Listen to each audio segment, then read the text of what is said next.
La libertad liberal, propiamente hablando, es la libertad negativa. Esto es, la libertad ejercida con el solo criterio de la libertad, es decir, sin ningún criterio. Poco importa bajo el ángulo teórico, aunque la cuestión resulta relevante desde el práctico, que esa libertad se ejercite por el individuo o por el Estado. Lo que destaca es el hecho de que postula que la libertad sea liberación.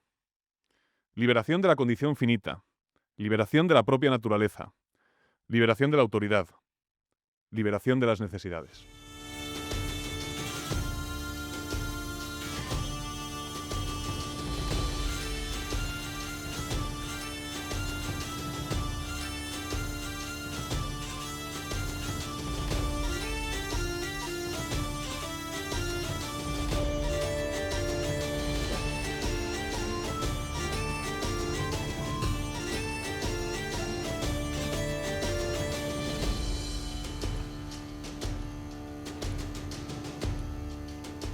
Con estas palabras de Danilo Castellano, sean ustedes muy bienvenidos a La Taberna Ilustrada, un programa que se funda en la convicción, diríase socrática o chestertoniana, de que conversar con amigos es una buena manera de alcanzar verdades valiosas. En esta edición de La Taberna conversaremos sobre un tema relevante. Conversaremos sobre el liberalismo. ¿En qué consiste? ¿Cuál es la naturaleza de esta filosofía política? ¿Estamos ante un término equívoco, poliédrico? ¿O por el contrario podemos identificar algunos rasgos comunes a todos los liberalismos? ¿Son liberalismo y conservadurismo conciliables? ¿O por el contrario constituyen algo así como un oxímoron? ¿Tiene el liberalismo una respuesta para los problemas del mundo actual? Estos son algunos de los interrogantes que les formularemos a nuestros invitados en apenas unos momentos. Pero antes me gustaría esbozar una mínima reflexión. Creo, al contrario que los liberales, que la comunidad política no nace de un contrato, de una elección, sino de una necesidad natural. Creo, al contrario que los liberales, que la libertad no puede definirse negativamente, como una mera ausencia de impedimentos para que cada uno haga su voluntad. La libertad, a mi juicio, es algo más elevado. Es un medio subordinado a un fin. Es la facultad de la que gozamos los hombres para descubrir y proclamar verdades, para procurar bienes y para engendrar bellezas. Empezamos. Les animo a todos ustedes, espectadores de La Taberna Ilustrada, a hacerse socios de B1 Media. Nuestra permanencia no está en manos del poder político, saben ustedes que somos independientes de él, ni en manos del poder económico. Está en sus manos, de socios que quieran colaborar con nosotros porque les gustan nuestros contenidos. Introducido el tema, presentemos ahora a nuestros invitados. Luis Durán, muy bienvenido. Hola, muchas gracias por invitarme. ¿Te estrenas en esta taberna? Espero que sea la primera de muchas, qué gusto. Ojalá, ojalá. ¿Estás cómodo de momento? Por ahora sí. Todo a tu gusto. Por ahora sí, a ver al final si digo lo mismo. No, hombre, seguro que sí. Ya sabes que estas tertulias son ante todo cordiales. Seguro que sí. José María Marco, Muy buenas tardes. es un honor recibirte aquí. Bueno, es un honor para mí venir a la taberna tuya. Muchísimas gracias. Nunca me imaginé que tenías una taberna. No, es una taberna. Bueno, es que yo me resisto a llamarla taberna porque tiene un punto ahí puritano, Sí. sin alcohol, sin tabaco, sin. Bueno, a mí lo de sin tabaco me gusta. ¿eh? Eso te gusta, sí. Bueno, No puedo sí, negar. el ambiente se vicia un poco. Pedro Lecanda, Pues encantado. bienvenido. Siempre vengo No. con entusiasmo. Siempre con entusiasmo. Siempre con entusiasmo. Javier Crevillén Aquí sigo encadenado. a la está silla. encadenado, sí, yo creo que es el 11º programa consecutivo. No, 11º no, es Sí, pero pero muchos. Menos mal que Iván me trae la comida por las noches, De vez en porque si no... sí, es un lugar inhóspito este, ¿eh? Sí, para dormir hace un poco de frío. Inhóspito, no hay ni una mísera cama. Le tiene que echar uno su saco de dormir ahí, una esterilla y subsistir con Pero eso. bueno, en la taberna se está mejor, un poco más... Eso es. Con un poco más de calorcito. Bueno, como saben ustedes, el tema que vamos a tratar hoy es el del liberalismo. La verdad que resolverlo en una hora es cuando menos, la pretensión de resolverlo en una hora es cuando menos un tanto audaz. Pero bueno, lo intentaremos. La primera pregunta es ¿qué es el liberalismo? ¿Cuáles son sus rasgos esenciales? Partimos de la premisa de que hay muchísimos liberalismos, de que el liberalismo es un fenómeno poliédrico y por tanto difícilmente abarcable, pero que quizá podamos aún así esbozar, enumerar una serie de rasgos que lo definan como movimiento político, como ideología o como queramos llamarlo. Si te parece, Luis, empiezas tú.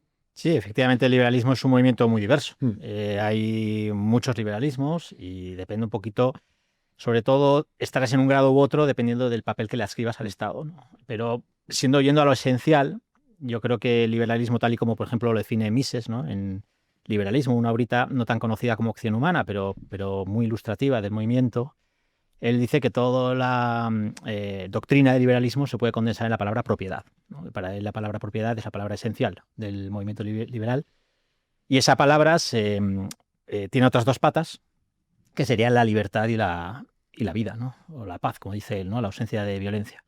Por tanto, si uno quiere ser liberal, tiene que ante todo defender esas tres cosas, ¿no? Se diría que es propiedad, libertad en las metas que tú persigues en tu vida, y vida, ¿no? Por tanto, porque tú eres propietario en primer lugar de tu cuerpo y por tanto tienes derecho a que no haya una agresión sobre él, ¿no? El liberalismo sí va a dar un papel al Estado, no es un movimiento anarquista en sí mismo, y dependiendo de lo que se necesite para defender esas tres cosas. Algunos liberales van a admitir un papel del Estado más grande, un liberalismo que quizás más clásico, o liberalismos algunos socioliberalismos, ¿no? Tipo Hayek también le reconoce un papel bastante grande al Estado dentro de lo que cabe en el mundo liberal, evidentemente. Sí. Comparado con lo que tenemos hoy en día es nada, ¿no? Pero y luego también hay minarquismos, ¿no? Que serían movimientos ya muchos más de Estado mínimo, ¿no? De reducir el Estado a la mínima expresión. Hay un libro de Rayo bastante famoso, ¿no? De cómo reducir el Estado al 10% y cosas de estas, ¿no? De edad actual. Son movimientos más minarquistas. Ya cuando el liberalismo aboga por una ausencia de Estado, de que no es necesario para cubrir ninguna de estas tres cosas, es cuando entramos en el terreno del libertarianismo, ¿no? Del anarquismo capitalista, del anarquismo del libre mercado. Sí, que ya no sería una negación tanto del Estado como de la misma política. Javier, adelante. Me toca a mí. Si no tienes inconveniente. Bueno, yo es que temo que otra vez voy a monopolizar un poco el uso de la palabra y voy a soltar una chapa. ¿Pero de cuántos minutos estamos hablando? No sé, ya como a la media hora del programa yo creo que cedo la palabra de nuevo. Perfecto. A ver, voy a ver qué sale de esto. Efectivamente, como te he dicho, Julio, no es un término unívoco, ¿no? Puede significar de todo. En el lenguaje común, de hecho, liberal, puede significar desde promiscuo, ¿no? Generoso, ¿no? Pues si digo, esta chica es una chica de costumbres liberales, ¿no? O la virtud de la liberalidad, ¿no? Y luego en el terreno político, pues también. Hay mil variantes, mil matices, ¿no? De hecho, mi maestro Dalmacio Negro, ¿no? Que hablaba del liberalismo como la doctrina de la libertad de Occidente. Entonces, Aristóteles, los griegos, Santo Tomás era liberal, ¿no? Yo creo que es un uso impropio de la palabra, pero bueno, él decía, bueno, es la palabra que a mí se me ha ocurrido, ¿no? Y así lo llamo yo. Entonces, yo lo que voy a hacer aquí es una generalización que es necesaria para pensar, ¿no? O sea, coger muchos individuales concretos y tratar de abstraer y buscar cómo lo mollar. Entonces, a lo mejor es un poco injusta, pero bueno, yo creo que voy a intentar no serlo demasiado, ¿no? Y hacerle un poco de justicia. Creo que sí que se pueden hallar ciertas nociones comunes a todos los liberalismos, ciertos puntos que yo, por ejemplo, no compro, ¿no? Y yo rechazo, yo por eso no me denomino mismo liberal. Entonces, a ver si os parecen objeciones razonables, pues tanto a vosotros como a muchos de los oyentes de Big One, que a veces en los comentarios pues se quejan, ¿no? Y dicen, oye, esto es un programa de capillitas, que vayan más liberales, ¿no? Pues a ver si también... A ver si logras persuadirlos. Sí, o no persuadirles, pero les parecen objeciones más o menos razonables. Entonces, en primer lugar estaría el concepto de libertad, ¿vale? El concepto de libertad del liberalismo. Que es un concepto de libertad negativa, libertad en el sentido moderno, instrumental, exterior, indiferentista, ¿no? O sea, a mí se me presentan una serie de opciones, de posibilidades, ¿no? Entonces se identificaría libertad con posibilidad. Esas posibilidades se me presentan como neutras y es indiferente pues que yo escoja la opción A o la Z o la que sea, ¿no?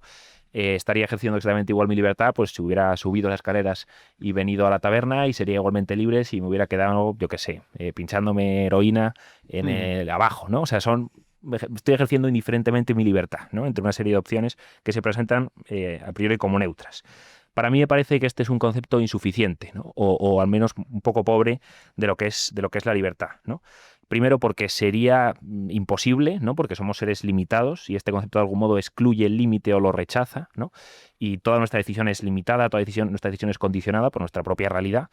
Es decir, que no existe un acto de libertad de decisión puro e incontaminado, ¿no? o sería contradictorio o autodestructivo, ¿no? Porque en el momento en que yo elijo, en que yo me comprometo con una opción, digamos que cierro el arco de posibilidades, ¿no? Con lo cual, ejercer la libertad sería destruirla, y para ser libre casi que uno tendría que quedarse paralizado en el momento antes de la decisión, ¿no? Que en el fondo yo creo que pasa mucho hoy en día esto, ¿no? O sea, que hay mucha gente paralizada y que tiene un miedo patológico al compromiso o a ponerse en juego en la vida un poco por eso, ¿no? Porque entiende que libertad es tener siempre abierto el arco de Claro, idolatramos la libertad y por tanto aborrecemos la elección. Algo así sería, ¿no? Entonces yo creo que hay un concepto de libertad más profundo, que sería el concepto clásico, una libertad que ya sería interior, creativa, teleológica, ¿no? Y que tiene en cuenta ya los fines, que no es indiferentista, no es neutra, sino que está ordenada por la propia realidad, ¿no? Por lo que la realidad nos demanda. Entonces, en este sentido, yo a mis alumnos les pongo un ejemplo muy sencillo y muy tonto, ¿no? Yo que duermo muy mal y que tengo pues, problemas de insomnio, todas las mañanas cuando me suena el despertador, uno podría decir desde un concepto de libertad moderna que soy muy libre pues haciendo lo que apetece en ese momento, que es seguir durmiendo, ¿no? Sin embargo, desde esta libertad más profunda, ¿no? que tiene una mirada teleológica, que se pregunta por los fines de las cosas, yo solo podría ser libre en ese caso respondiendo al bien concreto que se me demanda, ¿no? en esa ocasión. O, por ejemplo, también pongo usando un poco ejemplos de López Quintás, de Alfonso López Quintás, que habla de la música o del deporte también en este sentido, ¿no? Desde un sentido de la libertad moderna, libertad como ausencia de límites, como posibilidad, pues eso, yo veo un piano y la relación que puedo tener con ese piano es está en ese nivel de libertad, ¿no? Una libertad muy superficial, pues puedo sentarme encima, romperlo y hacer leña, lo que sea, ¿no? Pero si quiero acceder a esa realidad, o sea, si quiero entrar en verdadera relación con ese piano, con la música, ¿no? Tengo que someterme al fin propio de la música, ¿no? Y eso es muy limitante, o sea, eso es asumir muchos límites y aprender solfeo y que no llegar con los dedos y educarme y demás, ¿no? Pero ahí, sometiéndome a ese bien concreto, a ese fin concreto del piano, pues eso, mi libertad se despliega muchísimo más, ¿no? No solo me niega la libertad, sino al revés. No solo me anula, sino que despliega mi libertad muchísimo más, ¿no? Con el deporte igual, ¿vale? Cuando uno juega un deporte acepta unos límites, unas reglas, y eso no solo te resta, no solo te anula, sino que despliega tu libertad, ¿no? Entonces, pues eso, yo creo que este concepto de libertad... El primer rasgo compartido sería la libertad negativa. La libertad negativa. Y como última cosilla sobre este punto, como último argumento a favor de esta libertad más profunda, el objetivo de todo totalitarismo no es tanto la primera libertad moderna, sino la segunda, la libertad interior, ¿no? No buscan tener una población reclusa, una población, meterlos a todos en las cárceles, ¿no? Sino lo contrario, ¿no? Aplastar cualquier conato de libertad interior y tener como una verdadera masa aborregada, ¿no? Por tirar un poco de un tópico, ¿no? En 1984, lo que quieren los agentes de este Estado totalitario omnipresente no es tanto tener encerrado al protagonista, de eso al final le liberan, ¿no? Lo que quieren es que él diga una cosa, o sea, que él se traiciona a sí mismo, ¿no? Que diga una cosa que sabe que es falsa, ¿no? Que haga un ejercicio de doble pensar y que diga que 2 más 2 son 5 y que al final, o que traicione a su novia, ¿no? Y al final lo consiguen, ¿no? Le rompen por dentro y termina la novela pues llorando con lágrimas que le saben a Ginebra, ¿no? Y dándose cuenta, mirando el retrato de que amaba al gran hermano, ¿no? No sé si seguir o ¿Cuántos rasgos compartidos tengo un par más. has identificado? Si te parece, los puedes enumerar y los desarrollas en una futura intervención, si te parece, vale. te parece bien. La segunda noción, que yo creo que también es central al liberalismo, es en la política, que deriva del nominalismo, que esto habría que entrar y demás, y es la idea de que, pues primero, de que no existen realidades generales, ¿no? De que el sujeto político es el individuo, ¿no? Y que el otro, si acaso, serían pues un cajón desastre, una especie de herramienta mental en el que yo meto pues una serie de individuos, ¿no? Y yo creo que esto es insuficiente para fundar una verdadera comunidad política, ¿no? Y bueno, ya desarrollaré más adelante. O sea, la armonización de voluntades o de la compaginación de individualidades me parece insuficiente, ¿no? Y bueno, ya quizá lo desarrollo más adelante. Y el tercero sería la visión que tiene el liberalismo del poder, ¿no?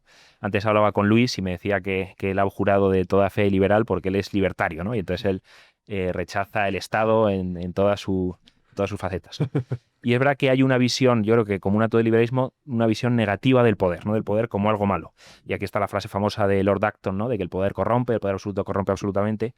Y yo también esto de algún modo lo rechazo, ¿no? Porque es verdad que el poder puede desordenarse y puede ser corruptor, tiene potencialidad corruptora, pero no necesariamente, ¿no? El poder que ejerce, por ejemplo, un padre sobre un hijo, que ahí ejerce un poder, efectivamente puede corromperse, ¿no? Y eso puede ser desastroso para el hijo. Pero no tiene por qué ser así. De hecho, normalmente no es así. Es un poder benéfico que no anula, sino que al revés, sino que desarrolla, ¿no? Y entonces el poder, cuando se entiende el poder, primero como un hecho y un hecho que ha de ser ordenado moralmente, pues le podemos poner límites, que no tienen que ser meros límites como los que propone el liberalismo, que sería una especie de límites, pues eso, de división de poderes, de contrapesos entre ellos, ¿no? Una especie de sistema, sino que también tienen que ser límites morales. O sea, de hecho, es la traslación de ese individualismo social, pues al sistema de poderes, ¿no? Que van ahí cada cual en su esfera contraponiéndose, ¿no? Y entonces yo creo que cuando se hace eso, o sea, si no se hace eso, si se quiere volver al estado de la naturaleza, a la jungla, el poder va a seguir existiendo, pero va a ser un poder mucho más descarnado, mucho más brutal, va a haber un darwinismo social mucho más salvaje, ¿no? Y en cambio, cuando se tiene consciencia del poder, pues se le puede ordenar tanto moralmente como institucionalmente, ¿no? Entonces estas eran las 3 cosas que he apuntado, que luego ya si eso sigo con mi chapa. José María, adelante. Muy bien, muchas gracias. Bueno, el liberalismo es verdad que tiene muchísimos significados. Nietzsche decía que definir una palabra que tiene con historia es imposible. Entonces, bueno, pero yo creo que se le puede encontrar hay la posibilidad de definir una idea del liberalismo. En primer lugar, a efectos prácticos, es el método, el sistema que intenta fundar algo muy complicado, que es un régimen político que defienda la libertad. Que es un experimento que en realidad lo hicieron los griegos en condiciones muy particulares y lo teorizaron después. Los romanos en condiciones aún más particulares, porque la República Romana efectivamente habla de la libertad, de la virtud, y luego ya no se ha hecho nunca. Los egipcios, los chinos, nadie.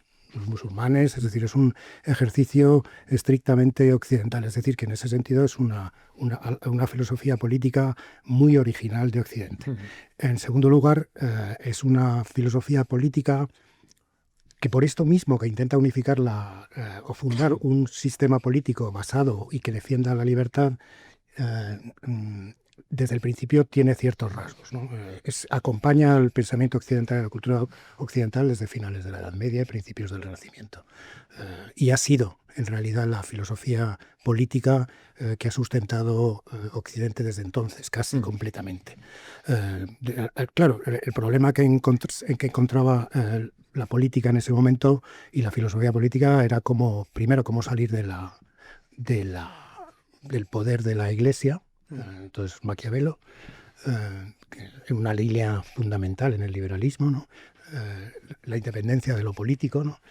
Y luego otra línea muy importante que es la del pluralismo, es decir, la otra gran línea liberal primera nace de la constatación de que se ha acabado la unanimidad religiosa y hay que encontrar compatibilidad en una sociedad entre creencias que son múltiples. Porque si no se sabe a lo que se ha llegado, es decir, se ha llegado a las guerras de religión, y las guerras de religión no son una broma, son las peores de todas, son peores que las civiles. Y cuando se juntan las dos, que suele pasar en Inglaterra, en Francia y en España probablemente en el 36, son tremendas, ¿no? Entonces, ¿cómo evitar eso? Pues construyendo un artificio, ¿no? Esto tiene varias cosas interesantes, ¿no? Es que el liberalismo es también es muy original de Occidente, que es la teorización al mismo tiempo que se crea el sistema, ¿no? Eso tampoco se da en ningún sitio, nunca, en ningún sitio. Los chinos, es verdad, son los que más lejos llegan en la teorización, pero no tan lejos, ¿no? Y en los demás no existe. En los egipcios, nada. Aquí, en cambio, y particularmente en el liberalismo, luego en el socialismo será igual, pero el liberalismo, la creación de la idea acompaña, ¿no?, a la creación del sistema, que es extraordinario. Y luego también está la conciencia que hace del liberalismo algo muy particular, de que el sistema político que crea, este sistema tan particular que está organizado en torno a la idea de preservar o crear la libertad, es algo artificial, es decir, que no es natural. Y todo el mundo sabe que es así, ¿no? El más famoso es Hobbes, ¿no?, que crea un artificio gigantesco que por un lado desemboca en la monarquía absoluta, pero el liberalismo y la monarquía van unidos. ¿No? Se ha explicado muchas veces, ¿no? El liberalismo tenía, o la libertad, la política de la libertad podía ir por la ciudad, como quiere Maquiavelo, pero es muy pequeñita y la Iglesia la aplasta al final. O bien puede ir por el imperio, pero es imposible, ¿no? Eso es una categoría distinta. Entonces, el núcleo fundamental de la política liberal va a estar nucleado en torno a la monarquía. Luego ya cuando se estabilicen las cosas será la nación, pero al principio es la monarquía. Y en Hobbes se crea la monarquía absoluta, que es verdad que es una monarquía absoluta, y luego los liberales discutirán a Hobbes porque no será el modelo que les guste, pero es al mismo tiempo algo que inicia una revolución completa en el pensamiento. Se concentra el poder y por los que antiguos súbditos pues hacen lo que quieren. Es decir, abre un gigantesco campo a la libertad, y por eso las monarquías absolutas o las monarquías europeas están muy relacionadas con el desarrollo, probablemente el desarrollo de la ciencia, el desarrollo de otras cosas. Entonces, claro, ese es el arranque, ¿no? Y es crear un régimen que proteja, que fundamente la libertad. Ni es sencillo ni se crea de una vez. Es decir, el liberalismo en términos políticos siempre será un sistema precario. Nunca es un sistema completamente acabado, ni nunca es un sistema totalmente estabilizado. Siempre es un sistema precario y por hacer, y que responde mucho a los condicionamientos que la propia sociedad va creando, ¿no? Y yo creo que las sociedades occidentales hablan de un cierto, un triunfo del liberalismo.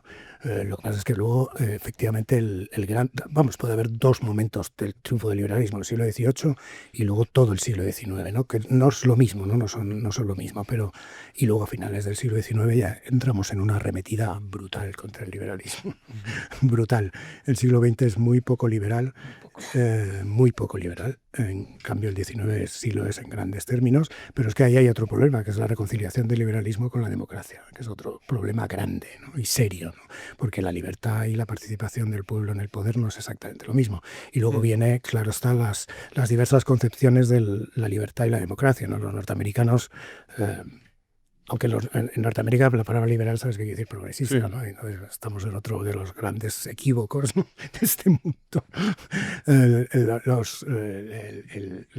La democracia va unida a la libertad, y en Europa la democracia no va necesariamente unida a la libertad, va unida a una extensión del Estado, el Estado de Providencia, el Estado de Bienestar. Entonces, pero yo creo que el liberalismo ha sido extremadamente fecundo y ahora mismo efectivamente tiene problemas, en buena parte relacionados en parte con su éxito, en parte, pero solo en parte. Pero bueno, de esto podemos hablar. Sí. Podemos tratar después. También la relación del liberalismo con la democracia, que me parece interesante. Sí. Mencionabas a Hobbes, y quizá algún espectador puede haber arqueado la ceja de Hobbes como liberal, pero es verdad que algunas de los rasgos que mencionaba Javier y que mencionabas tú están en Hobbes. La idea de la libertad negativa, Hobbes la define como ausencia de impedimentos y también la idea del artificio, o sea, del contractualismo, en definitiva, que yo creo que es fundamental, común a casi todos los liberalismos. La comunidad política como algo que no resulta de la naturaleza, de una exigencia natural, sino de una elección de los individuos que la constituyen. Bueno, con este pie en esta primera intervención es muy difícil, porque ya se adivina la siguiente, eso no se van agolpando, ¿no? Lo que quiere decir. Voy a intentar disciplinarme y responder a la pregunta de la definición, o partiendo de este capote que me echas de Hobbes. Yo creo que el término liberalismo, más que ser meramente complicado, tener muchas aristas, es un concepto equívoco. Es decir, con el mismo término queremos decir cosas que son incluso muchas veces antitéticas. Y no solo históricamente, ¿no?, por la forma política en la que se insertan, sino, o lo que apuntabais, ¿no?, de liberal en Estados Unidos es progresista, liberal conservadores, y de hecho me gustaría reservar un turno a hablar de si el libertarismo es liberal, que es una pregunta. Hay muchos libertarios que se descabalgan del término, y creo que lo hacen con razón. Creo que el liberalismo político, al menos, implica un individualismo, pero garantizado desde el Estado. Y creo que luego hay una corriente más economicista, individualista abiertamente, que cuando se quita el Estado de encima merece otra palabra, que sea libertario, para distinguirlo de un liberal clásico. Bueno, ¿qué demonios? Voy a empezar por esto. Creo que es muy difícil volver al liberalismo clásico, porque hay mucha gente que dice, bueno, yo reconozco que lo que ahora se llama woke o progresismo estadounidense tiene una matriz liberal. Y dice, pues vamos a volver al liberalismo clásico. Entonces, yo creo que esto es muy complicado por lo siguiente, que es que el liberalismo clásico se asentaba en supuestos preliberales, clarísimamente, que eran los propios de una sociedad de la tradición, digamos, clásica y cristiana, o de sociedades mayoritariamente cristianas, que compartían una ortodoxia pública cristiana, digamos. De hecho, muchos de lo que se entiende por tolerancia, o la relación de Estado e Iglesia, o incluso el propio constitucionalismo, tiene un origen medieval. O sea, hay un libro de McIlwain, que es un estadounidense, el de Constitucionalismo Antiguo y Moderno, podríamos traducir, que habla de esto, ¿no? Es decir, que el liberalismo, dice John Gray, que es uno de los que apoya la tesis de que Hobbes es liberal, por lo que dirá ahora, dice, el liberalismo clásico era una rama del cristianismo. Dice, por tanto, no se puede volver a ella. ¿Por qué? Porque esa matriz teológica y esas formas de vida que lo sustentaban han sido evaporadas por el propio liberalismo.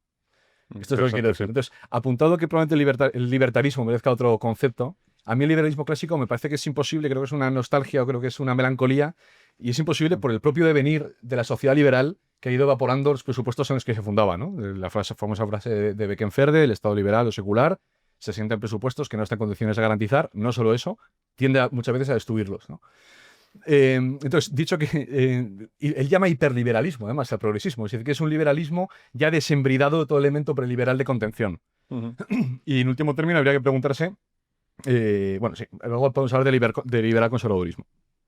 Entonces, de hecho, yo creo que se podría vincular una aproximación a esto desde este punto de vista. Yo creo que el liberalismo efectivamente es un producto político nítidamente occidental, especialmente un producto político nítidamente cristiano, cuyos fundamentos yo encuentro muy fácilmente en el justnaturalismo racionalista, es decir, en la imagen de un hombre cuya libertad se define antes o al margen de las formas de vida social imperantes. Es decir, que imaginamos un individuo abstracto al que imputamos una serie de derechos, esto es muy importante también, el lenguaje jurídico, el lenguaje de los derechos, que se definen y que luego adviene el orden político para garantizarlos. El orden político llega después, como especie, exacto, como decís, de artificio. Entonces, yo creo que esta es digamos, la conceptografía o la cartografía del orden liberal, que es un orden dual en el que hay individuo y Estado, en el cual podemos decir que Hobbes es liberal, sobre todo en una cosa, a mi modo de ver, que es que él sostiene que la legitimidad del poderoso está en mantener la seguridad, porque cualquier otro fundamento del poder sería una cosa arbitraria que viene de la tradición, o sea, un fundamento religioso, o en la santidad, o en el ejemplo, etcétera, sería arbitrario. Entonces, el único fundamento puede ser el consenso o la fuerza. El consenso o la fuerza. Entonces, dicho esto, yo creo que el liberalismo, por lo tanto, es un producto genuinamente occidental que introduce una innovación, que es un concepto de libertad, como decías, negativa, y de libertad como emancipación. Es decir, que el orden político está al servicio de la emancipación, tiene como fundamento y como meta la libertad. Y esto creo que sí que es genuinamente liberal. Entonces, a mí lo que me parece es que, efectivamente, lo que hemos visto es que durante 2 siglos de emancipación liberal, hoy es muy difícil que el liberalismo, aunque sea la ideología hegemónica, es tan hegemónica que nos cuesta definirla, sin embargo, tenga una perspectiva demasiado favorable. Como decía José María, pues tal vez el liberalismo fue una rareza histórica que se dio en Occidente por la coincidencia de muchos factores, uno de los cuales, por cierto, para mí muy importante es la hegemonía occidental en el mundo. Es decir, una de las mayores trabas que yo creo que encuentra el liberalismo hoy en día es, por ejemplo, el ascenso de China, es decir, el ascenso de regímenes no occidentales, no liberales, que digamos, compiten con el modelo liberal occidental. Y la otra es la propia deriva del liberalismo, para mí coherente, hacia una especie de radicalismo progresista que tiene difícil recurrencia una vez ha eliminado sus condiciones de posibilidad. Entonces, aquí yo tengo muchas cosas que quería apuntar, pero la primera que quería decir tal vez es esto, y yo creo que tan equívoco es el liberalismo como muchas veces el antiliberalismo. Es decir, que, claro, ser antiliberal, yo no me considero antiliberal, yo simplemente me considero no liberal. ¿Por qué? Porque antiliberal es definirte, esto lo dice Alfredo Cruz muy bien, de manera reactiva, o sea, sigues en las categorías del liberalismo y ahí entran muchos movimientos, como apuntabas a hablar del siglo XX, mucho peores que el liberalismo. ¿Pero por qué nos parecen mucho peores? Porque valoramos la libertad política, porque la libertad política está en la tradición clásica y cristiana.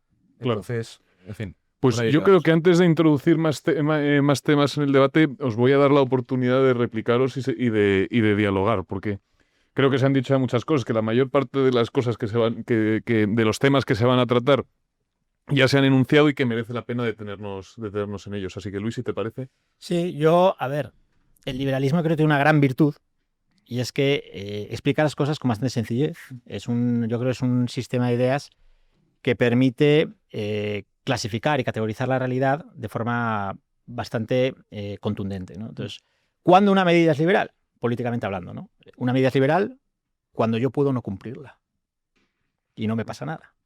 Y una medida es iliberal cuando es coactiva. Hay un mandato que te viene desde arriba y debes cumplirlo, ¿no? Entonces, en ese sentido, si un Estado comunista propone una serie de medidas que no pasa nada si uno se las salta, no está tomando medidas iliberales, aunque sean profundamente inmorales, ¿no? Entonces, el liberalismo nos permite clasificar de ese modo la política, ¿no? Entonces, es lo que intentan los liberales siempre, y en los movimientos de la derecha, en el fondo, porque el liberalismo es un movimiento de derechas, es la familia de la derecha, junto con el conservadurismo, junto con el anarquismo, junto con algunos republicanismos de derechas, etcétera, ¿no? Es la gran familia de la derecha. Entonces, claro, Crey, por ejemplo, planteaba una serie de objeciones al liberalismo que yo creo que no están muy actualizadas, ¿no? Porque yo creo que hoy en día el liberalismo es otra cosa. Esas objeciones yo las he oído muchas veces, pero no me recuerda mucho al liberalismo que hoy en día se enseña o se practica, sobre todo al libertarismo, ¿no? Es decir, esa idea de libertad negativa es una idea de libertad de mínimos, pero eso no quiere decir que no exista otro tipo de libertad, ¿no? Sino que el liberalismo lo que dice es, vamos a ver, ¿cómo manifestamos nuestra libertad en el día a día? ¿No? Yo puedo seguir mis metas sin que nadie se me meta en medio. Si alguien se me mete en medio, puedo entrar en contacto con él y de manera privada solucionar este problema, ¿no? Que es al final lo que propone el liberalismo, ¿no?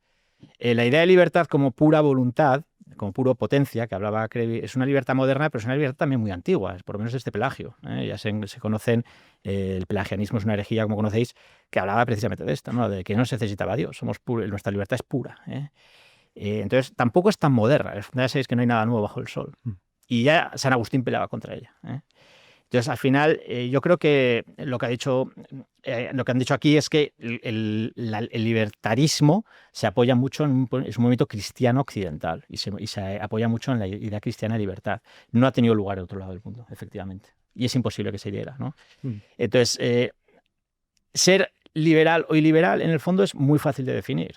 Pues porque aquí me decía, yo no soy liberal, yo soy aliberal, en todo caso, ¿no? Y estoy al margen, opero en los márgenes, ¿no? De esa discusión, pero en realidad es imposible operar en los márgenes. Con nosotros, cuando proponemos medidas políticas, tenemos que decidir, ¿son coactivas o no lo son? ¿Son de obligado cumplimiento, cárcel, multa, o son de forma voluntaria? Si son voluntarias, estaremos hablando siempre de medidas liberales o libertarias. Si estamos hablando de coacción, multa, castigo, campo de concentración, entonces estamos hablando de otro modo. Entonces, a mí lo que a veces me irrita un poco de la gente antiliberal, no es el caso, pero en muchas discusiones que tengo, es que la gente me habla de forma muy bonita de la política y me dicen, porque habría que hacer esto y hacer esto otro, y yo digo, me parece estupendo todo esto que propones. Si no lo hago, ¿qué me pasa? ¿No? Entonces, el liberal siempre está muy en guardia contra ideas muy bonitas en la política porque esconden detrás, ¿no?, ese tirano que todos podemos llevar dentro. Claro, es interesante lo que comentas porque creo que percibimos otro rasgo del liberalismo, que es la idea de que toda exigencia legítima, por así decirlo, nace necesariamente del consentimiento. No hay legitimidad si no hay consentimiento. Correcto. Y luego, por otro lado, abundas en la idea de la libertad que comentábamos antes. Una medida política es digna, legítima, encomiable, si preserva la libertad del individuo, que se podrá abstener de cumplirla o podrá hacerlo. Yo en este sentido, bueno, si no haces lo que yo quiero, te voy a meter en la cárcel, ya está, lo acepto, deportivamente. No, o sea, yo sí que creo que el avisco activo del poder es necesario, yo creo en ella, y porque creo en lo común, o sea, y creo que hay cosas que están fuera de lo común y que, pues eso, igual que el padre tiene una cierta viscoactiva sobre el hijo, esto es peligroso, ¿no? Ver al poder político como un padre, pero bueno, analógicamente... O como un hermano mayor también. Sí, analógicamente a lo mejor sí que se puede ver, ¿no? Con ciertos reparos. Y yo sí que tengo, o sea, el hecho de que cada cual pueda perseguir las metas de su vida, ¿no?, sin que nadie le moleste, yo esto sí lo veo problemático, ¿no? Y creo que sí que es reflejo de esa libertad negativa, ¿no? Al final el liberalismo parte de una especie de imposibilidad nosiológica como para conocer el bien, ¿no? Entonces, pues como yo no puedo imponer al otro, ¿no? O sea, no podemos saber qué es el bien o qué opción vital es mejor que la otra. Al final todas las opciones vitales se equiparan de algún modo, ¿no? Y el único criterio es que la libertad se limite a sí misma, ¿no? La famosa idea kantiana de que la libertad acaba donde empieza la del siguiente, ¿no? Entonces, pues eso, es lo mismo... yo qué sé, formar una familia que vender un riñón, ¿no? Mientras haya, digamos, dos voluntades que confluyen, digamos, pues y ya está, pues no pasaría nada, ¿no? Pues es lo mismo, o se equipara, ¿no? El que cree en el catolicismo, el que cree en la religión del espagueti volador, ¿no? O que el que piensa que la nación tiene que permanecer o que tiene que suicidarse, ¿no? Hay una especie de equiparación de los proyectos vitales a los que se les da el mismo valor, un poco por eso, ¿no? Porque se pretende que haya una imposibilidad nosiológica para conocer el bien, para conocer bienes comunes. Y yo creo que también esto es problemático. Y luego lo que decía Julio, ¿no? Al final hay una primacía de los vínculos electivos, ¿no? Y frente a los vínculos no electivos, que son vistos con cierto recelo. Y de hecho, pues eso, hay incluso ciertos liberalismos o ideologías o liberalismos, digamos, más tardíos, que lo que buscan es liberar al individuo, ¿no? y dar de esos vínculos no electivos, ¿no? De esas responsabilidades. O sea, como que sí, como que la realidad es neutra, no te demanda nada y eres tú, digamos, el que las configuras y la configuras de acuerdo a los vínculos que tú decides, ¿no? Que son los únicos, digamos, importantes. Otra de las cosas que nos podríamos preguntar es si es posible la neutralidad política que mencionaba Luis. Si es posible una acción política estrictamente neutral. Si la misma medida política no está ya consagrando algo. Entonces yo creo que ese es un tema interesante y respecto a lo que decía Javier, por si lo queréis comentar, de los vínculos electivos y vínculos no electivos, muchas veces se presenta la relación entre Estado e individuo como conflictiva. Y lo que nos muestra la misma historia es que es complementaria. Que es una relación incluso fecunda. A mayor individuo, mayor Estado. Es el Estado el encargado de liberar al individuo de los vínculos no electivos, de algún modo. Y es el Estado el agente emancipador, el agente liberador del individuo. Eso es algo sobre lo que han teorizado muchos autores y que podemos comprobar también observando la historia de la modernidad. Cómo es el Estado el que se ocupa de la liberación del individuo. Y cómo el individuo solo puede presentarse como sujeto político cuando el Estado lo ha emancipado. José María. Bueno, sí, pero hay que tener en cuenta que ese Estado, en la teoría liberal, está fundada, como tú has dicho antes, en el consentimiento Claro. de los antiguos súbditos. Es decir, desde el momento en el que aceptamos un sistema que tiene que proteger la libertad, evidentemente entra el gran problema de la política moderna, que es cómo conseguir el consentimiento de los que antiguamente... a los que antiguamente no se les pedía el consentimiento, simplemente se les imponía lo que se pensaba que estaba bien y, por cierto, lo aceptaban, pero ahora es el antiguo súbdito el que tiene que aceptar voluntariamente, ¿no?, el lazo que le une con la colectividad. Entonces, y la colectividad se basa en eso. Entonces ahí, bueno, es verdad que es un problema de difícil solución práctica, pero se basa en eso. Se basa en la creación de una comunidad política en la cual, en el sentido totalmente más clásico, los individuos ceden una parte de su libertad para conseguir la creación de un orden en el cual los seres humanos no se destruyan unos a otros como normalmente suelen hacer o hacían.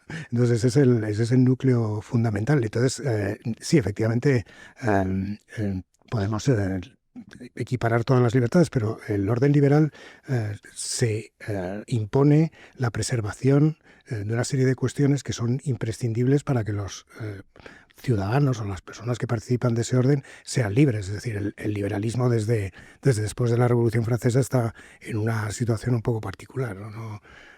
Es liberal porque sigue creyendo en la posibilidad de ser libre y no concibe la posibilidad de volver atrás de la revolución, pero al mismo tiempo se ha hecho más conservador porque tiene que encontrar formas políticas y morales que acaben o que impidan el desorden que ha creado la revolución, en buena parte como consecuencia, o en parte como consecuencia de un pensamiento liberal. Entonces el liberalismo no ofrece soluciones claras, me parece a mí. Lo que sí que ofrece es una advertencia en términos históricos modernos, es que la capacidad o la línea que nos lleva a querer recuperar un consenso o una unanimidad pues puede ser extremadamente peligrosa y siempre es vista por liberales, por ejemplo Larra o Benjamin Constant, como una imposibilidad, es decir, como algo que es volver atrás, ¿no? Y entonces entra un aspecto muy interesante del liberalismo, que no es quizá el más positivo, pero que es interesante, además está desarrollado por grandes autores, que es la ironía, ¿no? La ironía ante los valores, ¿no? Ironía que vale sobre todo cuando también se la aplican ellos mismos, ¿no? No, sí. Porque, sí. Está bien. Bueno, pues claro, de nuevo estoy en la misma situación, pero yo diría varias cosas. O sea, claro, estaba pensando, creo que esto me da ocasión para explicar mejor lo que quería decir antes con la heterogénesis del liberalismo, cómo el liberalismo destruye su condición de posibilidad. Claro, o sea, yo primero diría que no se puede ceder la libertad. O sea, primero, no creo que exista la libertad.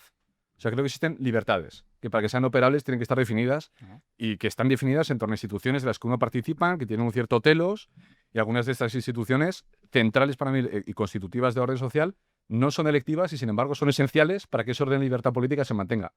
Esto ni siquiera es un argumento antiliberal. Tocqueville es un autor liberal y este es uno de los elementos centrales de su argumento, ¿no?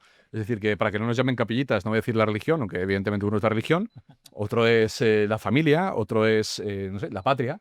Ese tipo de instituciones forjan virtudes que hacen más fácil que una sociedad tenga libertad política. Si una sociedad está formada por individuos átomos, persecutores de la libertad, probablemente lo que acabarán reclamando es más Estado, más seguridad, más intervención del Estado que rellene aquellos huecos que el liberalismo ha destruido y que, sin embargo, son esenciales para la vida social. Entonces, esa pinza individuo-Estado lo que tiende a generar es precisamente que el Estado se tenga que extender administrativamente a cuantas más áreas de la vida social posible, ¿no? Y esto creo que ni siquiera es una cosa especulativa, es precisamente teorizar sobre la marcha. Es decir, que lo que hemos visto en los últimos 2 siglos es que la evaporación de esos que se llaman cuerpos intermedios genera la necesidad de mayor protección estatal y genera, de hecho, el ánimo de mayor protección estatal. Igual que la supervaloración de la vida privada y del ámbito de lo privado como el sitio donde uno se realiza de verdad y luego sobre eso llega la política, pues eso implica una supervaloración del ámbito privado y un desdén del ámbito público que tienen, por tanto, más facilidad para convertirse en tiránico. Entonces, esto creo que es, por un lado importante. Pero un liberal te dirá que prefiere la tiranía del Estado a la ontología que hace de su persona, sí. Claro, por eso, porque es que ahí en cierto sentido yo lo puedo comprender, es decir, casi prefiero un poder exterior que no un poder que esté asumido, ¿no? Pero digo, mira, para la familia y la religión, vale, ya me va los tuyos, no quiero que nadie me lo imponga. Claro. Sí, pero eso digo, pero que yo creo que cuando... pero es verdad. Claro, yo creo que una sociedad es más fácil que sea una sociedad libre en términos políticos, por lo menos en el sentido de que no hay un poder coactivo que cote todo, en condiciones de comunidades no electivas robustas que den verdadero sentido, arraigo y donde se puedan dar libertades reales.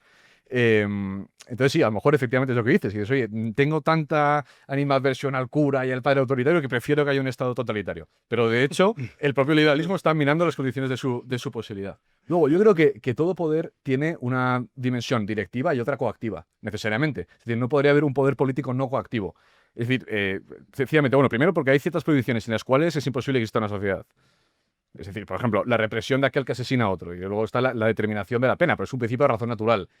Y además es que si dijéramos colectivamente que no se puede prohibir nada, estaríamos exacto, en una ficción de una comunidad totalmente avalorativa, que no valora ni en términos positivos ni negativos nada, o que no valora nada tan negativamente como para prohibirlo. Entonces no estaríamos en una verdadera comunidad política. De hecho, me parece un ente ficcional. O sea, la idea de un espacio de convivencia donde no hay más que coexistencia, es decir, donde no hay una valoración de formas de vida en absoluto, no sería una comunidad humana, sería imposible directamente.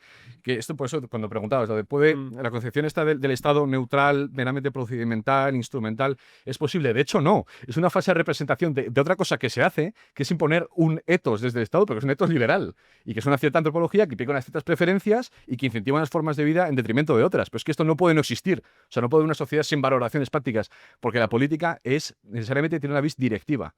La política no puede ser solo garantía de derechos o gestión. No puede ser solo gestión y garantía. Eso me parece una falsa representación de la política.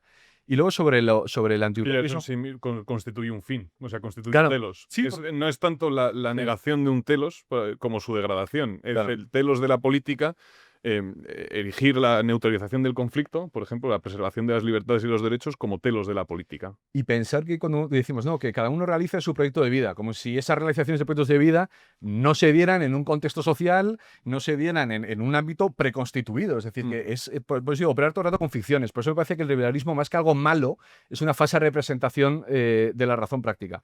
Y luego, en la parte más epistemológica o del ironismo, o sea, yo comparto el antiutopismo y creo que el antiutopismo, de hecho, es nítidamente conservador. Hay autores que están a caballo, pues, el propio Oakeshott célebremente, ¿no? Define el conservadurismo como antiutopismo, pero creo que hay una diferencia entre el antiutopismo y el escepticismo.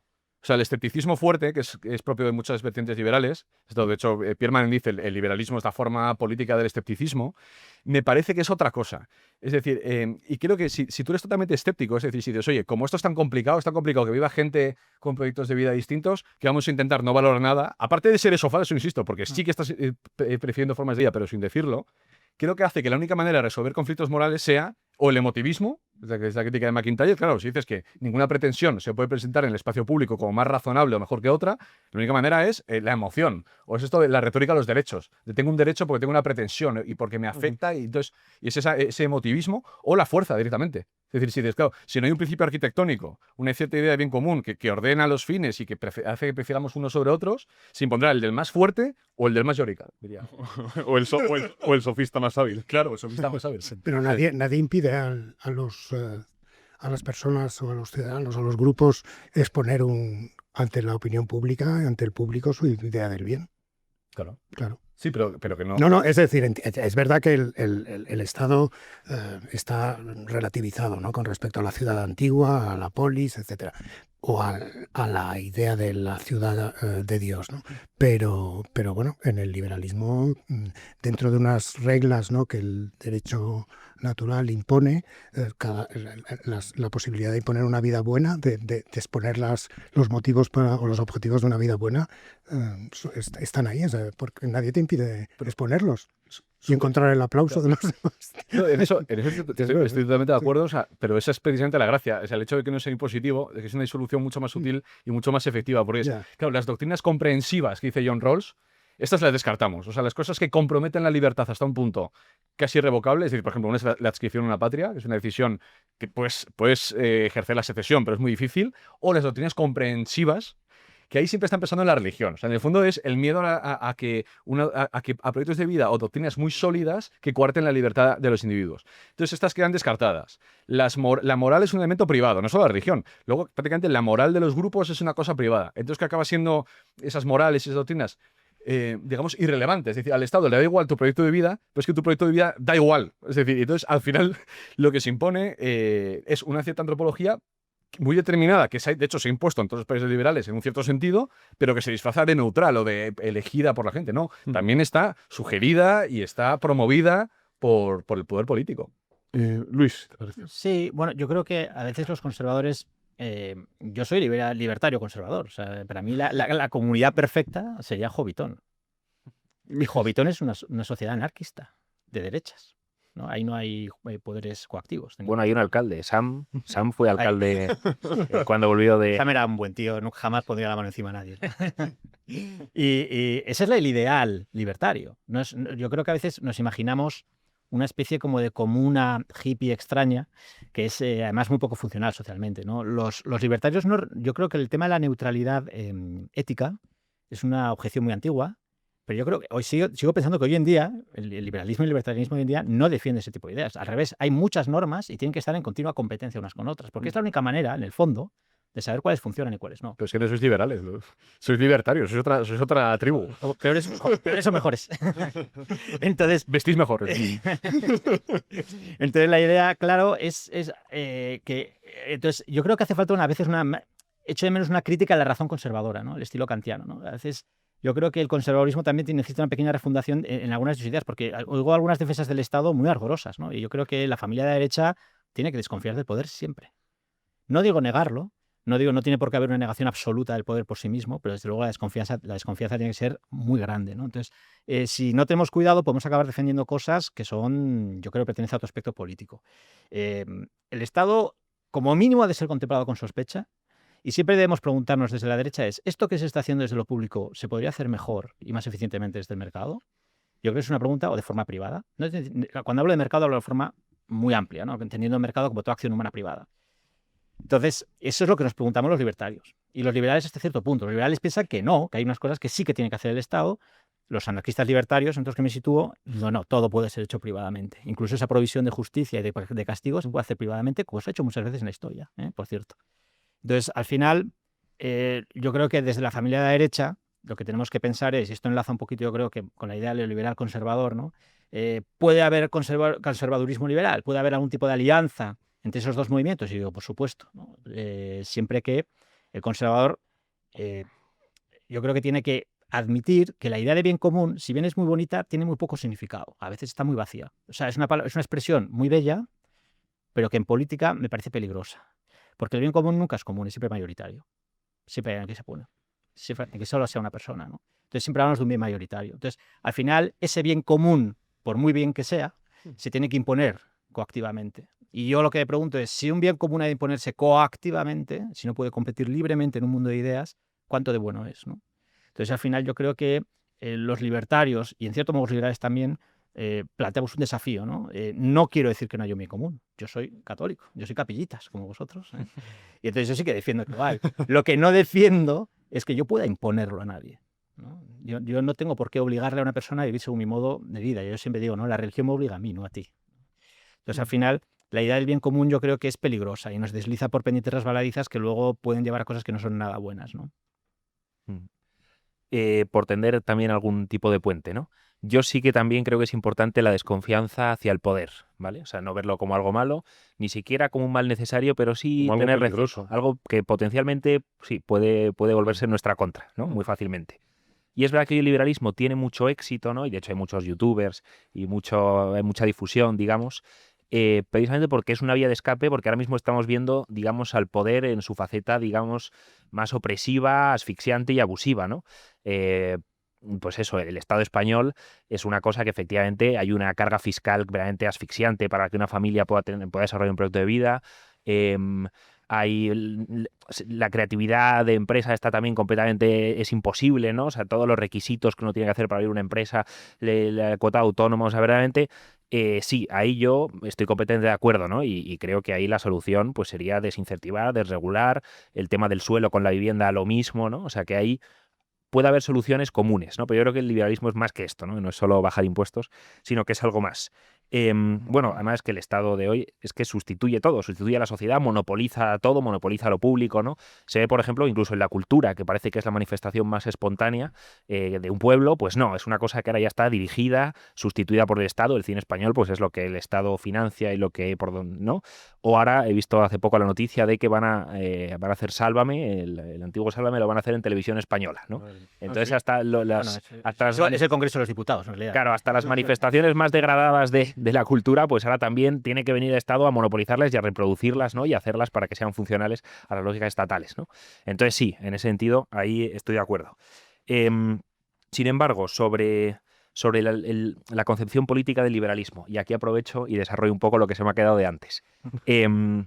Que aquí habría que retroceder un poco al nominalismo, ¿no? Que no me da tiempo a entrar, pero sería un poco esta idea de que no existen universales, no existen conceptos generales, sino que solo existe el individuo, ¿no? Como el individuo sustancial y ya está, ¿no?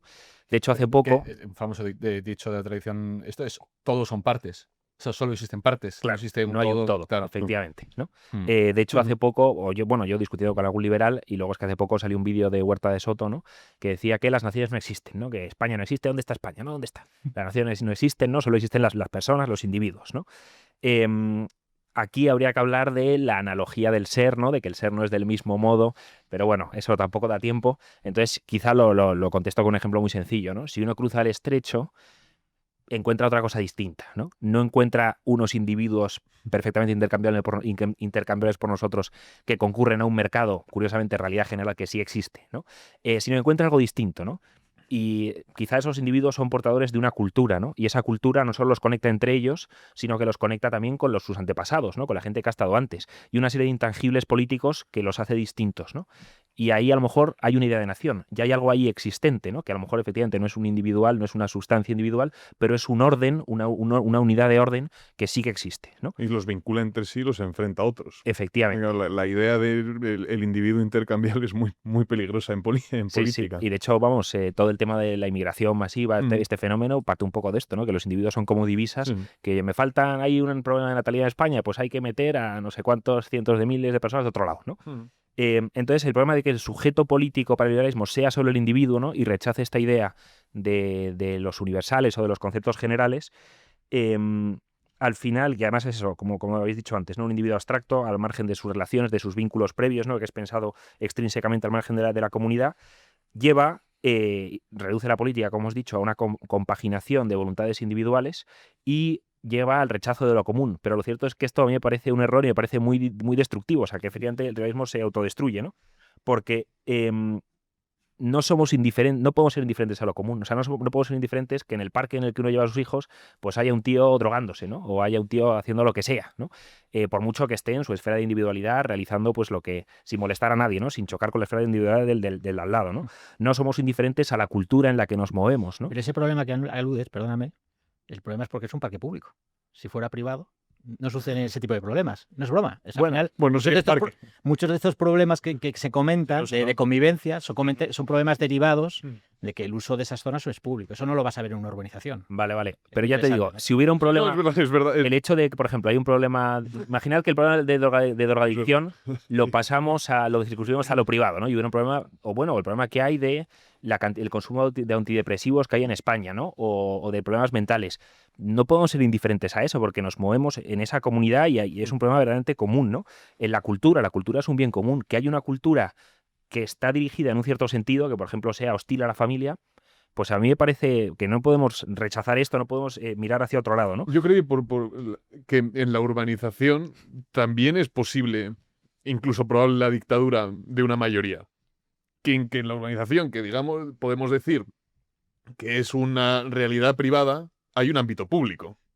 Sí, y hay un ámbito sin duda, sin duda. en el que es muy probable el conflicto. Con lo cual, yo brevísimamente, y te cedo la palabra a José María, no sé si el libertarismo peca de un optimismo antropológico. Al revés. En el sentido de que considera demasiado improbable el conflicto. Demasiado improbable el conflicto.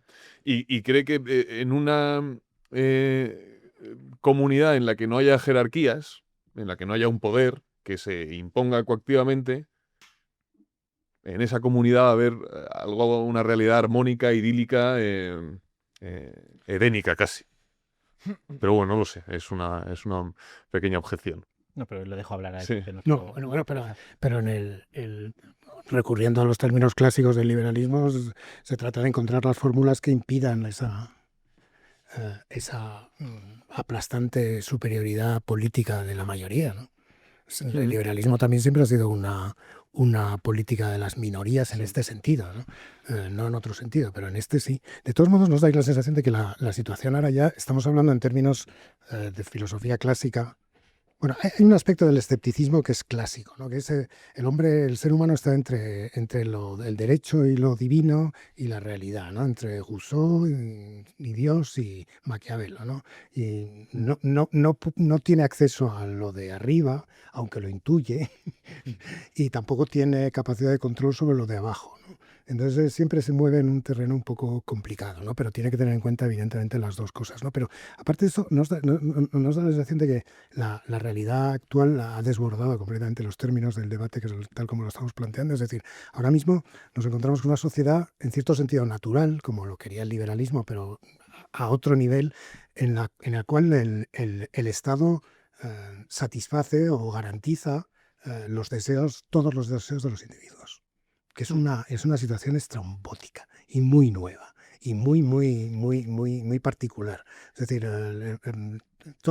los derechos son infinitos y el Estado tiene la capacidad y la voluntad, porque si no, no funcionaría, no lograría la adhesión de sus antiguos súbditos de satisfacer todas esas posibilidades individuales. Entonces estamos en una situación muy particular, ¿no? En la cual el liberalismo hace incluso tiene incluso puede ser percibido incluso como algo extremadamente conservador, porque limita el poder del Estado y trataría de evitar que estemos en el desenfreno total en el que cualquiera puede sacar a la plaza pública un derecho y el Estado, es decir, los demás, claro, en esto tienen la obligación de satisfacerlo, ¿no? Entonces yo creo que también la situación históricamente, o sea, hablamos en términos que sí, pero que ahora mismo han cambiado mucho, ¿no? Es una de las preguntas que os quería hacer. ¿Cuál puede ser la réplica liberal a ese crecimiento exacerbado del Estado? Claro. Si es una réplica pertinente, por otro lado,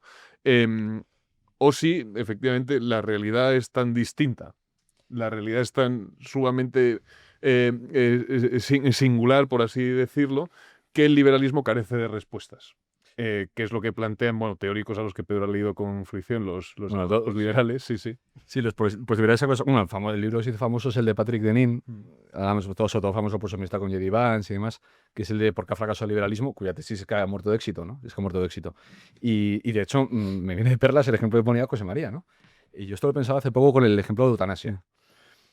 Claro, yo creo que lo que ha habido es una transmigración. Me gustaría volver, por cierto, a lo del bien común brevísimamente, de identificar el bien común con el bien del Estado, que es lo que se llama interés general, con identificarlo con el interés del individuo. Pero esto tiene mucho que ver con lo que la Constitución se llama libre desarrollo de la personalidad, pero que es un principio muy liberal, que es nosotros no juzgamos desde una mentalidad emancipatoria, progresista, cuál tiene que ser tu proyecto de vida, y la innovación es que ahora el Estado es un medio al servicio de tu proyecto de vida. Pero eso no es tan raro en la tradición liberal, es decir, porque he dicho antes, o al menos es mi modo de ver, que durante en muchos casos, es que el liberalismo ha sido la idea de que el Estado es la condición de la emancipación de tus vínculos comunitarios. Entonces, tiene cierto sentido que dices, oye, yo quiero morir en condiciones más o menos aseadas, así que tengo un derecho frente al Estado de garantizar esas condiciones. El Estado no juzga, y de hecho, el argumento de la pendiente resbaladiza, esto es un ejemplo, porque creo que se ve bien. En el caso de la eutanasia me hace un buen argumento, porque en general cuando tú compras el principio de la autonomía y libre desarrollo, pues al final las causas van cayendo, y al final la causa es que estoy deprimido, y es normal. Pero a mí esto me parece muy consecuentemente liberal, es el desfondamiento del liberalismo. Otro ejemplo es la juridificación del lenguaje, es decir, la idea de, para no hablar, como tenemos una desconfianza de la política y de la acción política pública, queremos que todo se arregle con arreglos abstractos, mercantiles o jurídicos. Entonces, todo el lenguaje se acaba juridificando. Y no nos preguntamos por el fundamento de esos derechos, porque el fundamento de esos derechos probablemente sea un bien, una forma de vida concreta que estamos prefiriendo frente a otra. Entonces, para no hablar de eso, hablamos de derechos, ¿no? Es lo de Dworkin, creo que era Dworkin, ¿no? Del derecho como un as. O sea, que tú lo mencionas la palabra derecho y se acabó la discusión. Y es que en cierto modo están pensados para que se acabe la discusión. También le dice Rawls, que los derechos siempre ganan la baza, ¿no? O sea, ese es el lado correcto de la historia de Obama. O sea, que ese liberalismo es el liberalismo, yo creo, imperante, mucho más que el libertarianismo. Yo creo que es el liberalismo progresista, pero yo creo que es normal y por tanto, decías, ¿el liberalismo tiene una buena respuesta a eso? Pues difícilmente, porque ha llegado un momento en el que la hegemonía liberal es una hegemonía, sobre todo liberal progresista. Y además yo creo que el liberalismo no es necesariamente de derechas, decías antes. Yo creo que hay un liberalismo de izquierdas, que lo ha habido siempre, que ha sido muy potente intelectualmente, un socioliberalismo, incluso había un libertarismo de izquierdas que es el anarquismo socialista, es decir, que hay de derechas y de izquierdas, ¿no? Entonces, creo que por un lado es eso. Luego, sobre conservadores y lo de Hobbiton, ¿no? Conservadores y libertarios. Claro, yo creo que hay un problema que es, o sea, nosotros podemos criticar, y yo lo critico, ¿no? La hiperinflación, el estado de bienestar, que muchas veces se convierte en una especie de estado débil, en el sentido de un estado enorme pero fofo, que impide hacer, etcétera, y que genera tantas cargas que mucha gente dice, oye, fuera, ¿no? Es esto de, mira, y la motosierra, que se vayan, etcétera. Y es una interacción comprensible. Pero también es históricamente comprensible que naciera el Estado social. Es decir, que la desvinculación que produce, ¿no? El nacimiento del régimen liberal hace que el Estado tenga que cubrir ciertas funciones sociales que si no las cubriera nadie, generaría una situación de incertidumbre vital tan fuerte que sería imposible evitar la revolución constante. Entonces, la integración de la clase trabajadora en los estados liberales implica cierto elemento de estado social, cuando tú has abolido los cuerpos intermedios que antes se encargaban de ciertas funciones sociales. Entonces, el problema que le veo yo a esto, o sea, desde una perspectiva social conservadora, yo creo que el conservadurismo es no la imposición de formas de vida, cosa que yo estoy de acuerdo, que imponer una forma de vida o obligar a la gente, esto sería horrible y sería un desbarajuste, ¿no? de la soberanía. Sin embargo, sí es decir, hay una serie de formas de vida vincular que forman un carácter estable, que forman una serie de compromisos, que creo que forman ciudadanos más aptos para vivir una sociedad políticamente libre y que esa sociedad políticamente libre, y esos vínculos muchas veces no son electivos. Esta es la paradoja. Entonces, yo lo que defiendo es, para que haya un régimen de libertad política, tenemos que volver a hablar de ciertos vínculos estables que habría que promocionar, o por lo menos promocionar socialmente, que no es imponerlos. Y en esos vínculos intermedios es donde el conservadurismo para mí es la defensa de esos vínculos intermedios. Cuando decía yo, soy aliberal, es que yo estoy fuera, intento pensar fuera del esquema Estado-mercado como cobertura de todo el orden social. Yo reivindico esas instancias de vida común o comunitaria donde el bien común tiene algún sentido, donde compartimos una visión de lo que es bueno, y valoramos una visión de lo que es bueno, que hace que entendamos más o menos qué significa bien común, que lo hace inteligible. Para mí eso sería un...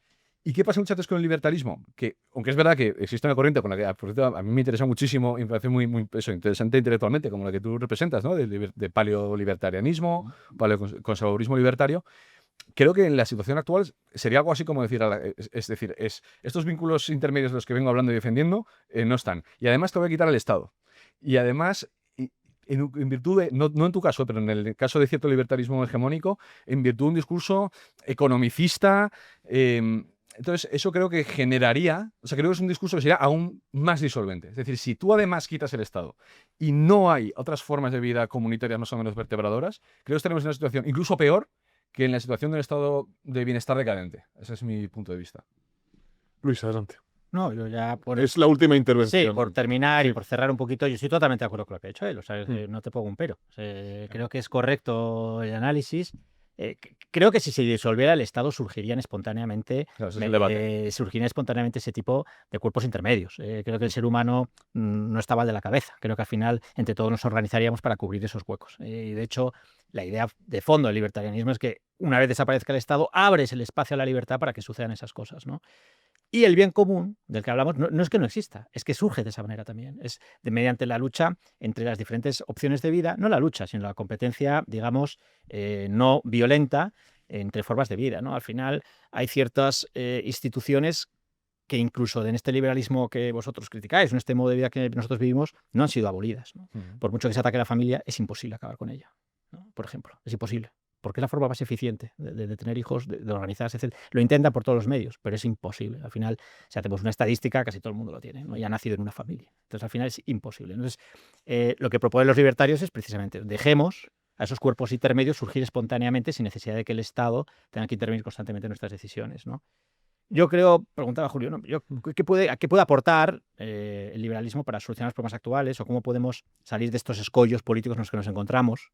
Yo diría que las teorías de la libertad, por hablar un poquito en amplio, no solo el liberalismo, lo que estamos proponiendo es, y yo a la gente que nos ve y a mis estudiantes y a todo el mundo con el que hablo, yo no propongo nada radical, solamente les digo, deja de creer en el Estado. Haceos ateos del Estado, como yo.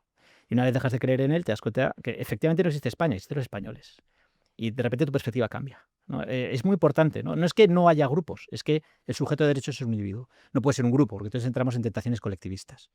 Y ese es realmente, yo creo que la aportación que tienen las teorías de la libertad, ¿no? Volvamos de nuevo a pensar por nosotros mismos sin un padre afectuoso pero agresivo que decida por nosotros lo que tenemos que hacer con nuestras vidas. El problema es que si no existe España, ¿cómo definimos a los españoles? O sea, esa es la primera pregunta. Y después, yo veo que el liberalismo puede caer hoy en una trampa, en convertirse en una teoría que pretende limitar exclusivamente el poder del Estado.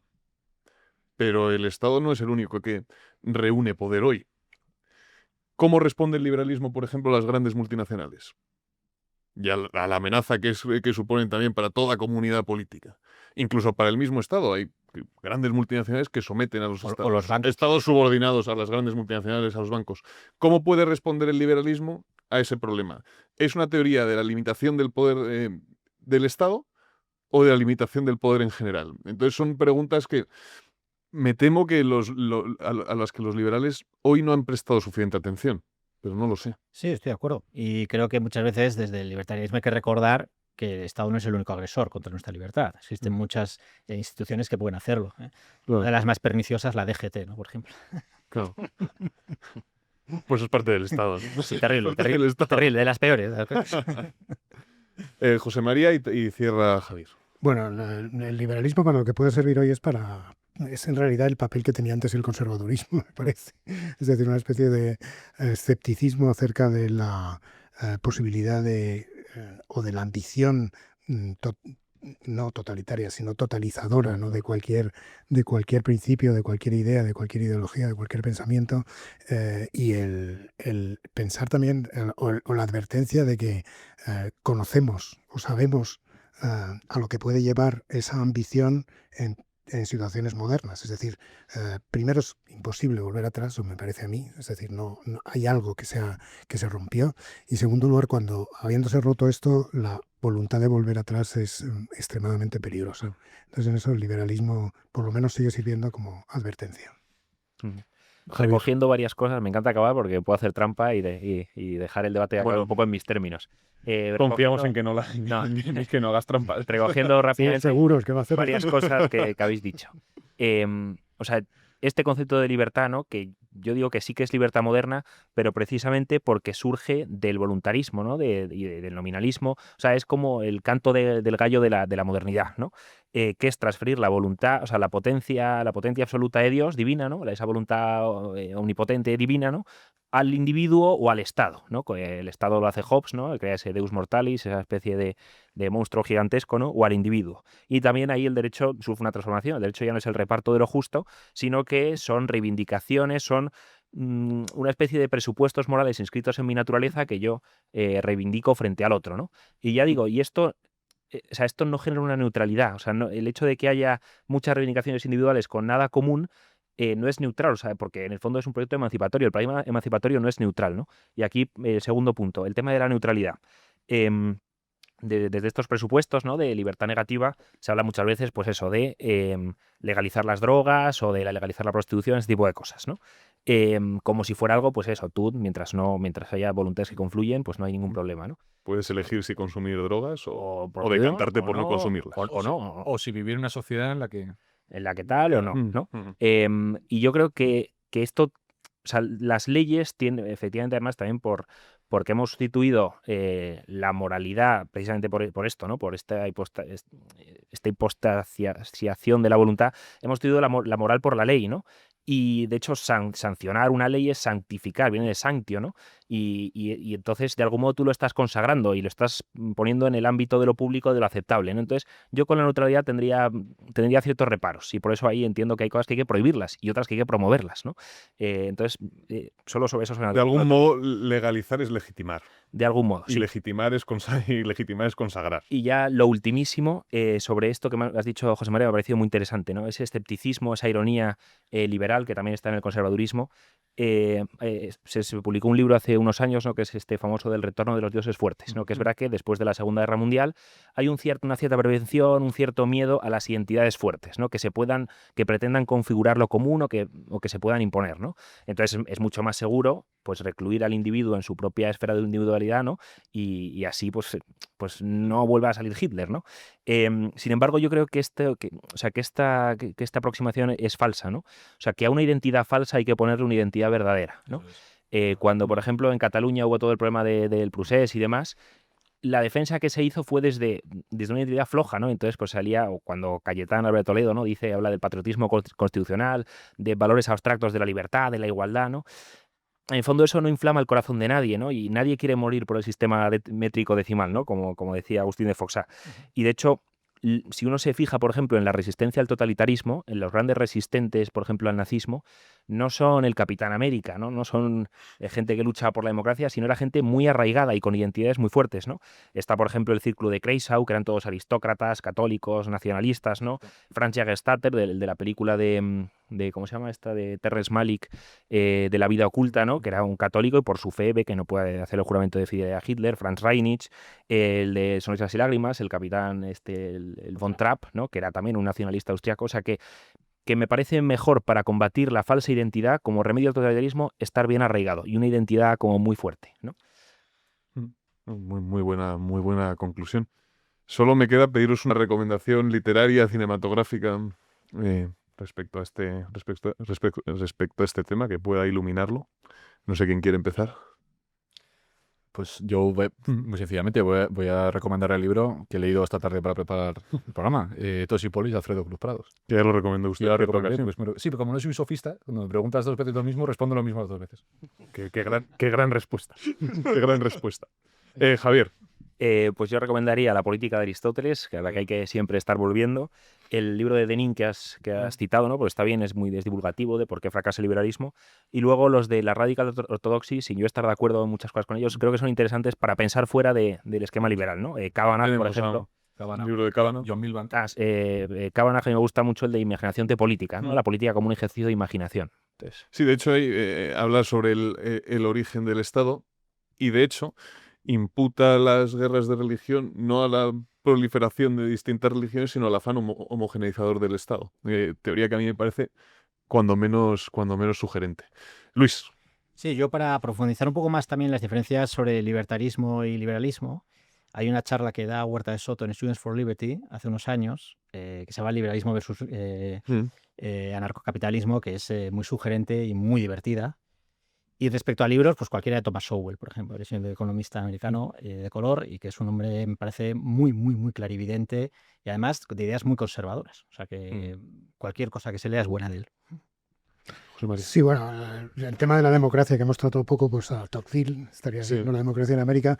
Y luego a mí me gustan los problemas personales que plantea el liberalismo, es decir, de cómo el individuo funciona, ¿no? En esta nueva sociedad. En este sentido, bueno, Larra es muy bueno, y Constant, el Adolfo, no la parte política, que también es muy buena, por supuesto, pero porque es muy inteligente y muy fino, ¿no? Pero la parte literaria del Adolfo, que plantea los problemas de la libertad de la persona y del individuo ante sus decisiones amorosas, es muy interesante.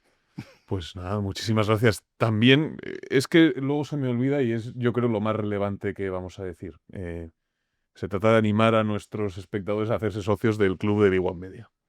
¿Por qué? Porque sin la cooperación de nuestros socios no podríamos mantener estas conversaciones tan elevadas. Que sean liberales en el sentido de generosos. Claro. En el sentido, claro, que sean estrictamente liberales. Y de la adhesión voluntaria a un proyecto. Exacto, no, Yo me temo que no hay coacción. de los que estáis aquí no hay ni un solo socio. Yo siempre insisto que lo soy. Usted es socio. ¿Y qué cuota? Bueno, La mínima, claro. una más elevada. Poco generoso, poco liberal. También en esto. A Javier le he insistido en múltiples ocasiones, pero bueno, se le perdona porque claro, está encarcelado aquí. Con lo cual, pedirle que además contribuya a la causa. Páseme el enlace, que luego lo busco. Yo soy muy mayor para estas cosas de las tecnologías, entonces páseme el enlace, démelo hecho y yo lo... Bien. Muy bien. Le doy al botón. Tenemos el compromiso. Sí. José María y Luis, lo mismo. Muy bien. Está muy hecho. bien. Invito a haceros Está socios hecho, Sin problema. porque de verdad no va a auxiliarnos el poder político. No. No vamos a recibir ni una mínima subvención. No te preocupes, que no. Pues Gracias nada, a Dios. Gracias a Dios. Gracias por Porque tenerme. hoy, para decir la verdad, hay que mantenerse mínimamente independiente. Muy bien. Correcto. Del poder político, al menos. Correcto. Y independientes del poder político y dependientes hasta el paroxismo casi de nuestros socios. Sí. Que son gente noble. En fin, ya me voy a cerrar ya para dejar de desvariar. Muchísimas gracias, Javier. Gracias, Julio, por invitarme otra vez. Gracias, Pedro. A ti siempre. Gracias, José María. Muchas gracias a ti, Pep. Y muchísimas gracias, Luis. Gracias por tenerme aquí. Gracias también a todos ustedes. Nos encontramos dentro de 2 domingos en Big One Media, si Dios quiere.